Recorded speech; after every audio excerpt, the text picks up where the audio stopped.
This is the Harley Davidson Nightster, and like you, I've seen the launch video, I've seen the reviews from the usual corporate channels, and to be honest with you, I thought, well, there's no way I'm going to like this bike. They completely put me off. So find out in this video whether I change my mind or not.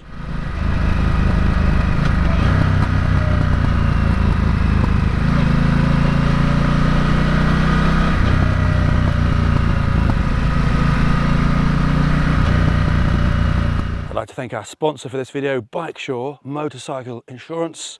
They insure everything from enduros to superbikes and everything in between, and every walk of life. Even if you don't fit the usual ideal criteria for a motorbike rider, like me for instance, then they will probably be able to insure you. So make sure you get a quotation.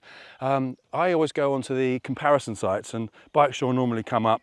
So if there's another brand amongst that in a similar sort of price, we'll go for BikeSure because you can rely on them. They're a well-known insurance provider, broker, and me and Darcy both are insured by them, so we highly recommend them. So on with the video. So looking at the bike, when I saw the photos and the other videos, etc., I thought, well, it doesn't really seem to me like a real Harley. And when it was delivered the other day, I looked at it and thought, oh, do you know what? It looks a lot nicer in the metal than it does on the photos and videos that I've seen. And it does look like a Harley. It does have that sort of line of the traditional Sportster. So it does look the part, I must say. And just moving it from the van to the garage, immediately I thought, crumbs, you know, this actually feels very nice indeed. The handlebars are nice and wide, and that doesn't come across in the photos, but they are wide. The mirrors are bar end mirrors, and unbelievably, I can see 100% of the road behind me. Normally it's 50, 60, 70%, sometimes nothing. So brilliant mirrors. Mirrors are for seeing behind, and these work. So fantastic there. Overall, as I said, it does look like Harley. These alloy wheels are really nice. I love them. I'm normally a spoke fan, and what you've got to get through in your head, if you're a traditional Harley rider, and I would say that I am, I've had 3 Harleys and ridden every Harley there is, you've got to look at this in a different light, and we're going to cover a lot of that in this video because there's 2 sides to the coin on a lot of the things I'm going to say. So normally with a Harley you've got your cradle frame and the engine inside it and all that. With this you've got this different sort of frame, and the engine is a stressed member, so there's no frame going underneath it.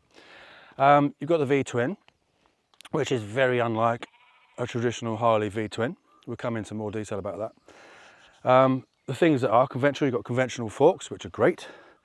Larger diameter front wheel, which is good, so it gives you a nice feeling, a bit like the Ion 883 did, and that's really good when you're going over rough ground and what have you.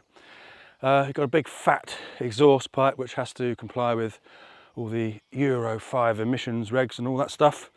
I learned the other day actually, with the Euro 5, when you throttle off, the regs say that there should be no fuel going through into the engine when the throttle's off, which is why you kind of get that switch effect when it's on, off. It's for that reason. So that's just one of those things. Normal mud guards front and rear, twin shocks, great. Suspension's quite firm actually, but it does handle the bumps pretty well. It doesn't really bottom out, even with my big fat weight. So the suspension's good and firm, nice, comfortable ride, plenty of space. I'll come into that later, but a nice long reach for your arms, and my legs didn't feel too bent up, so being 6'2", no problem on that. This isn't the petrol tank. It feels like one, sounds like one, but there's an airbox in there. This cover is, I think that's just a dummy. Now that's really stupid because that actually gets in the way of your knees and you can't squeeze the tank with your right leg because that's in the way. So I'd do away with that immediately. Other than that, it's kind of a mixture of conventional and modern. You've got a cable clutch, lovely feel. I love cable clutches. You've got ride-by-wire throttle obviously, and you've got 3 modes, road, rain and sport. Obvious, we all know what modes are now. Sport is very snappy and very quick. Road is a nice mode, and rain really numbs it down. I'll come on to what it's like to ride in a minute. But it's kind of weird because this side you've got these covers on the engine, and the other side it looks completely different, like a different bike altogether. And I actually prefer this side.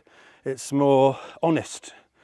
You see the engine, you see the bits that it's got, and I like that. The downside, having a liquid cooled engine, you've got the radiator and all the bits and pieces that go with it, and the fan. So it's a very busy looking bike. There's a lot of stuff on it. And that kind of detracts from the traditional Harley look. But as I said, there's a flip side to most things I'm going to say in this video. And most people who like modern bikes, who don't like Harleys, would look at this and say, well, that looks better. I like that. So this has kind of got all the things that a normal motorcycle has that you won't normally see on a Harley, and that most people would probably like to buy. So if you don't like Harleys, this could be the bike that changes your mind, because it's different from all the other Harleys that I've ever ridden.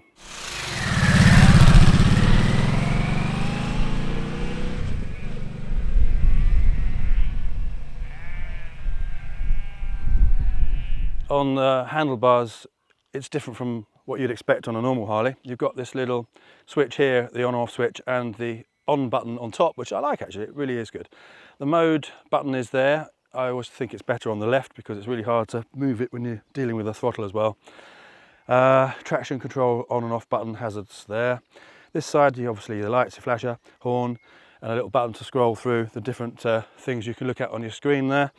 And your indicators, and they self-cancel, which is great. So on the whole, I like the way it feels and the ergonomics of it, apart from the mode button. I like this little analog speedometer here. It's nice and compact, round, and you've got the usual things underneath which you can flick through the information you need. So that's all good, I like that. It tells you what gear you're in. It's quite small, and you have to look down a fair amount to be able to see it. So at a quick glance, it's not that easy to see, but I'm ancient now, so my eyes probably aren't as good as they used to be. And you've got this little tiny screen here, just takes a tiny bit of wind off of you, but obviously not a lot.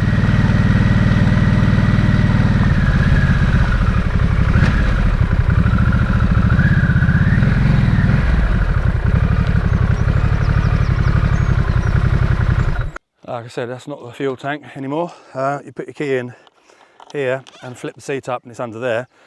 And as you look the way everything molds in to all the spaces, you can see that this bike was designed on a computer. Obviously everything is nowadays. You put information in, I'm no expert, but it crunches it all up and it can fit things into a space. Whereas if you got a piece of paper and an artist, say, design a beautiful motorbike, it wouldn't have all that kind of stuff fitting in spaces. So if you look at older bikes, you can see it's drawn on a piece of paper, which is why these modern bikes are very different. So there's a lot of software going into crunching data and aerodynamics and fitting things in spaces and all that sort of stuff. So it's a very different outcome from a traditional old-fashioned motorbike, if you like. So as I said, you've got a 19-inch front wheel, which I like. Very good. Single disc front and rear, and the stopping power is brilliant, absolutely brilliant. And dual discs aren't always giving you more stopping power, they just give you more heat dissipation. So if you're continuously hard braking all the time, like on a track, then it allows the heat to dissipate. But if you can lock your front wheel up, you've got enough braking force. So it's down to the tyres very often, but these brakes are brilliant, no question. You've got metal mud guards, very small, looks nice, but as soon as it's wet and mucky, your bike's going to get filthy. It'll all be in the radiator. And I've seen one of the American reviewers riding in the muck, the amount of filth that was stuck behind the radiator and in the fan and the electrics, so it's going to be a bugger to clean. So that's a bit of a shame, but you can obviously get a mudguard extender and customise it. The rear one's fine. In the UK, we have an enormous sail on the back, which you can slice your leg off with as you get on and off the bike, so it's sticking up, be much better lower down. Other parts of the world, they have smaller plates, USA, and you can see the bracket's designed for a smaller plate. Totally ridiculous, but the UK government are der brains. So, although it looks like a Harley, and we know now it's not built like a traditional Harley. The reason people buy Harleys, bearing in mind, forget about this for a second, normally is you have these beautiful V-twin engines and they give you monstrous low down torque, and you've got tons and tons of torque from 2000 to 4000 RPM, and you normally change gear at 3 to 3,500 RPM unless you're really caning it, overtaking or something. So this engine isn't like that at all. It wants to rev, and it will rev really high, and when you're going for it and you look at the RPM and you're shifting really fast and it says 5,000 RPM and you keep the throttle pinned, it just keeps going and going and going. I mean, it's just amazing actually. And if you don't like Harleys, you'll like this Harley, because people that don't like Harleys don't want that low down torque. They don't want a short shift. They want to rev the engine. They want something with power higher up the rev range, and this will give you that. And if you got on this bike blindfolded and you took all the badging off and you went for a ride, obviously with the blindfold off, and said, well, what are you riding? I'd probably say Honda, like a Honda Rebel 1100. It's got that sort of refinement, everything is just so. Saying that, as I said, there's a flip side to everything. You don't get the character you get with the traditional Harley engines, whether that's the old Sportster engine, the Milwaukee 8 or the 103 or whatever engine, 110. You don't get the character. But Harley aren't trying to appeal to that demographic, that market. This is the Harley for people who don't like Harleys. And they're opening new doors. And as I said, when I opened the video, what I'd seen has put me off. Riding it and being with it, I can see how good this bike is and why it exists and why they've done it like they have. So it is certainly going to appeal to a new type of Harley rider, and it is going to open doors to those people. So if you're looking for a street bike, something cool, something fast, something that handles, you can consider one of these amongst other bikes from other brands. And so far, I'm still going to come to how it rides more, it's a great bike.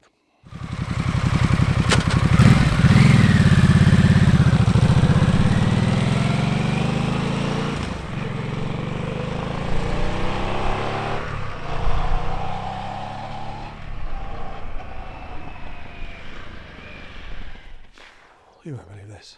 I've just stopped here and look at the size of that bull. I mean, look at him. He is enormous. And he's got a girlfriend here. Hello. Look at the size of it. Look at that. Hello. Yeah.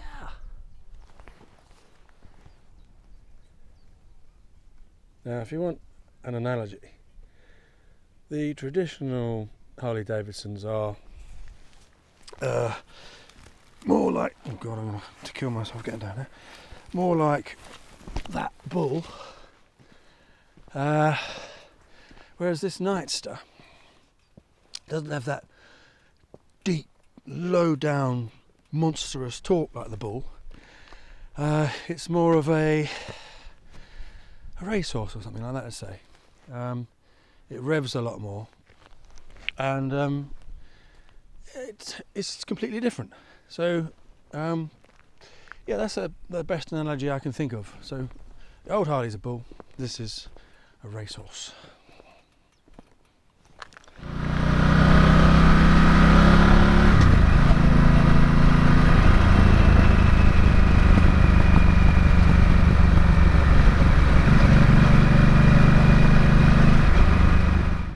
Okay, so riding this motorcycle. It is happy, burbling along. You can ride it in the towns, in the cities, the country lanes, go exploring, go wherever. It's great, no problem. If you put it in rain mode, it's subdued. If you put it in normal road mode, it's very nice. If you keep on the revs, excuse me, it really goes. If you put it in sport, it's mental. It's a very fast bike. And who needs to go faster than this, honestly? I don't know why you would want to. It's, in my opinion, a million times better than a sports bike. I honestly don't know why. I mean, I do get why people have sports bikes, but they're not comfortable because you've got your hands down here, you have to lean forward, you crank your neck up like that, you're trying to look at the road with the top of your eyes like that. I mean, that is not comfortable. I don't know why you'd want to do that. This has got a lovely riding position. It handles really nicely, it takes the corners nicely, it's sure-footed. Interestingly, it handles really well and it's very stable. It corners really nicely. It's very sure-footed and you don't feel twitchy on it at all. And there's a reason for that. Now, if you compare it to, say, the Triumph Bonnevilles, they have very steep raked forks and short trails, and that gives you responsive, sharp steering, but it can be too much so and it can be twitchy. And if you lean into a bend, it can steer too fast, which is fine on a track. But on the road in the real world, you want some solid stability. This has a 30-degree rake, but the forks, interestingly, are kicked back to 28 degrees. And conversely, say the Triumph Rocket 3, they do the exact opposite. They kick the forks out, so you've got a steeper rake than it looks. So this works really well. The trail is 137 millimeters or 5.4 inches. So those dimensions give you that stability and it still handles, it corners nicely. It's quite a narrow bike. So, you know, you're going to corner this as fast as anyone would need to. If you want to go faster than this, you're mental, because why would you? I know people do. I'm only joking, but there's no reason to. In the real world, it's a nice bike to let loose if you want to, but still burble around if you don't want to.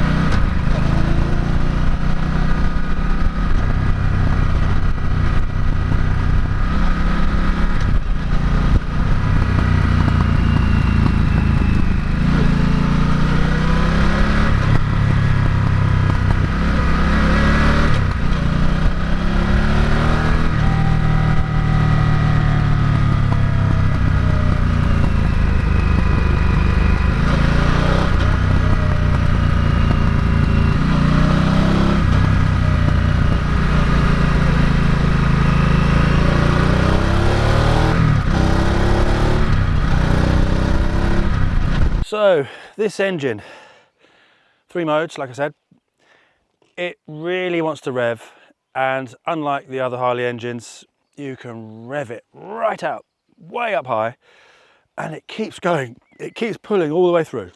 It's tremendous if that's what you want. Like I said, there's a flip side to everything. If you're a traditional Harley guy, you want the low down torque, you don't want to rev it. If you're not a traditional Harley guy, or if you're not quite keen on that and you've got a Harley, and you want a bike that's more revvy and more snappy, then this will give you that. It's tremendous fun. It's very fast on the motorway at 70 miles per hour. In 6th gear, it's on about 3,650 or so RPM. And if you open the throttle, you've got tons and tons more. So, of course, I've never been above 70 miles an hour. Wouldn't do that. But if you want to go faster, this will do it absolutely well. And I'm going to do a long distance ride on it for the next video. I'm actually taking it back to Harley Davidson and I'm going to swap it with the, what's it called? Lowrider S, and ride that back. So that'll be interesting. So we'll do a video about how good it is on a longer journey.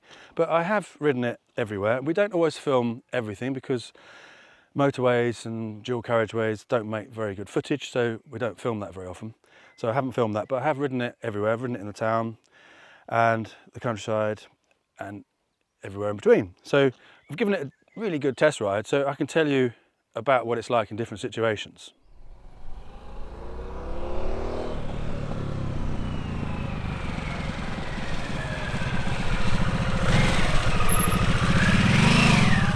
you don't get with this that traditional Harley sound, that low P tick over, bop, bop, bop, bop, bop, bop, bop, and that roar when you open it up. It's got much more of a sort of a modern sound, if you like, to it, like you'd expect from other motorbikes.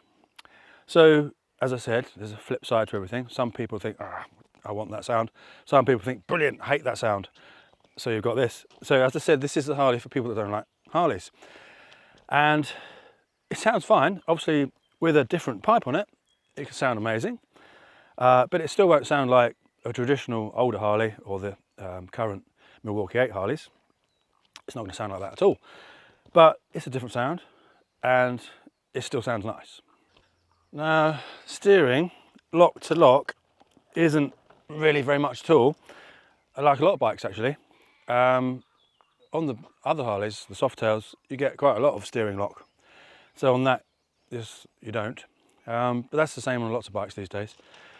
Lots of bikes that have very steep brakes don't have much lock to lock, because if you went too far, you would just turn around like that and fall over. So that's the reason they don't. But it doesn't need to have that on this, but maybe it's so it doesn't catch, I don't know. It's not going to hit anything, so I don't know why they've done that. So how do I look on it? 6'2".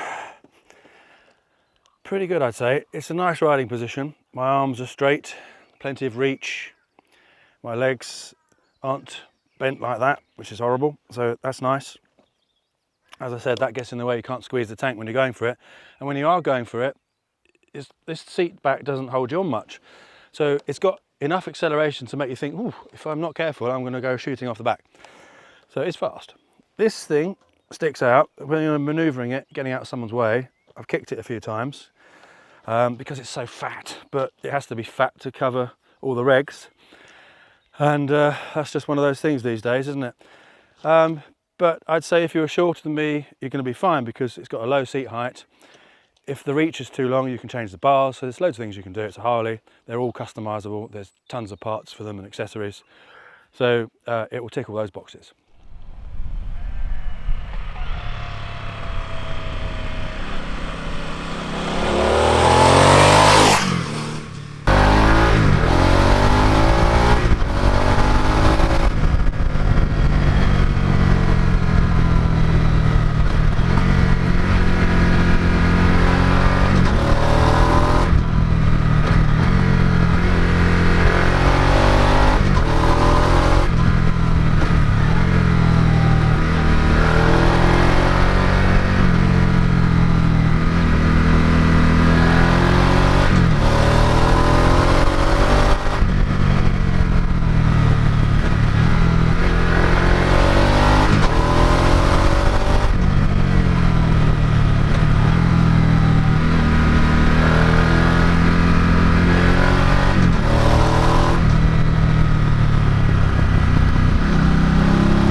So the price, £12,995 in the UK, black or silver, and it's only this dummy tank that has the different colour. Black or silver? It's red, isn't it? Black, silver and red. 19-inch front wheel, 16-inch rear. I explained that earlier. 975cc engine, liquid cooled, 95 Newton meters of torque at 5,750 RPM peaked, and that's 70 foot-pounds in American money. 89 horsepower at 7,500 RPM and 11.7 litre fuel tank, and it does 5.1 litres per 100 kilometres, which is 55 miles per gallon. That's the UK gallon and 46.1 USA gallon. For some reason we have different sized gallons. That's ridiculous, isn't it? But there we are, that's that. So often we get a comment saying, oh, you said it has this much miles, but it's because it's a different gallon, right? That's something we don't know. Anyway, so there's the specs. We're not going to give you thousands of specs because that's really boring. I could just read off all day long all the spec sheets. But I'm hoping to get across to you in the video what the bike's like to ride, to live with, how it handles, how the engine goes, etc. So hopefully I've got that across to you. Any questions? Feel free to ask. I will answer them. So to summarise, I started the video by saying I've been put off, don't like it. To finish, I've ridden it, I've tested it, I've looked at it, I've sat on it, I've done everything with it. It's fantastic, it's brilliant, it's amazing. I wouldn't buy it because I like my deep, throaty, rumbly, old-fashioned cruisers.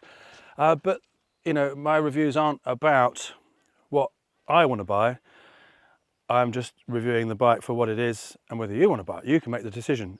And I'd like to know if you would buy this bike and why. Are you a younger rider perhaps who would never think of a Harley, but now we have this, are thinking, yeah, I'll have this bike, it's really nice. So let us know in the comments about that. Don't forget to like and subscribe and all that. And we shall see you on the next video, which will be another Harley, hopefully.